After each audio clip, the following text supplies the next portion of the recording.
হঠাৎ করে কেউ যদি বাসায় এসে বলে এই বাজার নিয়ে আসলাম রান্না করো, তাহলে কিন্তু খারাপ লাগে না, ভালোই লাগে।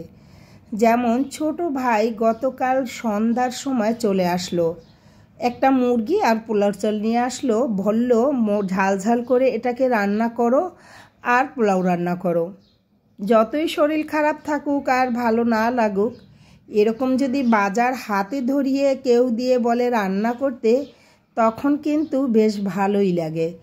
আর বিশেষ করে আমার ছোট ভাই কয়েক মাস ধরে আমার বাসায় আসতেছে না, অনেক রিকোয়েস্ট করে আসার পর ওদের জন্য কিছু খাবার নিয়ে এসেছে, আর হাতে করে একটা মুরগি আর পোলার চাল নিয়ে এসেছে। তাই রান্না করলাম ঝাল ঝাল করেই। কেমন হলো বলেন তো বন্ধুরা? একদম কালারটা যেমন দেখতে পাচ্ছেন ঝাল ঝাল করে। আসলে প্রথম থেকে ভিডিও করা হয়নি, আসলে মাঝে মাঝে এমনটা ঝামেলায় থাকি, ভিডিও করতেও ভুলে যাই।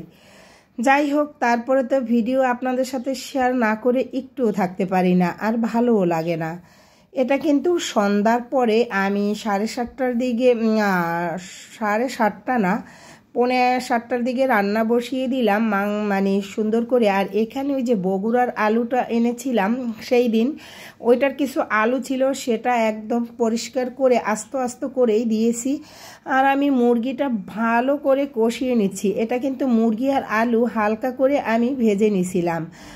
আর যেহেতু ও ঝাল ঝাল বা ও মুরগি ভাজা এরকম ঝাল ঝাল করে রান্না করাটা ও খুব পছন্দ করে আমার ছোট ভাই, আমি সেটাই করলাম, ঝাল ঝাল করেই ভুনা করলাম। আর কি করব, মুরগিটা খেতে কিন্তু অনেক মজা হয়েছিল। রাতে খাইলো আর বলল যে না, আমি যেমনটা চাইছিলাম ঠিক তেমনই রান্না হয়েছে। আসলে শুনে আমিও অনেকটা খুশি হয়ে গেছি। আমি কিছুক্ষণ কষানোর পরে এখানে ঝোল দিয়ে দিছি। এই আর কি, দেখেন মোবাইল তো এক হাতে, মোবাইল কিন্তু বারবার সরে যাচ্ছে। আর কি আর করব বলেন তো, যতই চাই সুন্দর করে ভিডিও করতে, আসলে এই দিক ওই দিক দৌড়িতে গিয়ে সেটা আর হয়ে ওঠে না। যাই হোক, আমি একটু ঝোল ঝোল করেই রাখবো, কারণ ঝোল। আর এই দিকে দেখেন আমার মিঠু কি করছে খাওয়ার জন্য। ও যদি মুরগির মাংস ঘেরান পায় তাহলে ওকে না দিয়ে আপনি শান্তিই পাবেন না। আর আমি যখন রান্না করি, ও আমার রান্নাঘরের সাথে আমার সাথে সাথেই থাকে। যাই হোক, ওকেও আমি একটু মাংস কষাচ্ছিলাম আর ওকেও কিছু কিছু দিছিলাম, এজন্য আরও খাওয়ার জন্য বসে আছে। বললাম যে তোমার এখন খেতে হবে না, রান্না শেষে খাইও। আচ্ছা যাই হোক, হ্যাঁ এই আর কি, ওখানে বসে বসে মেউ মেউ করছিল।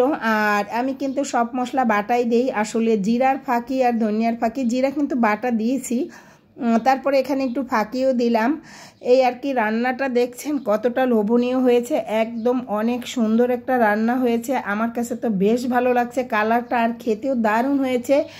একদম ঘন করে, ঝোলটা কিন্তু একদম ঘন ছিল, কারণ আমি একদমই বাটা মশলা দিয়েছিলাম। আসলে ওইটা ভিডিও করতে পারিনি। আর যে বগুড়ার এই লাল ছোট আলুটা, এটা কিন্তু অনেক অনেক মজা আর সুস্বাদু হয়, আমার কাছে অনেকটা ভালো লাগে। আর রান্না শেষে যেই মশলাটা আমি দেই, জিরার ফাঁকি, জিরা, এলাচ, দারচিনি, তেজপাতা, এটা আমি ফাঁকি করে রাখি টালার পরে।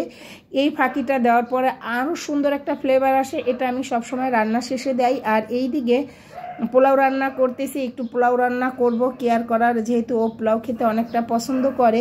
আসলে লাস্টে ভিডিও করা হয় না, যতটুকু পেরেছি করছি। তারপরে আর মনেও নেই, কারণ আমার বড় ছেলে টিচার বাসায় চলে আসছিল।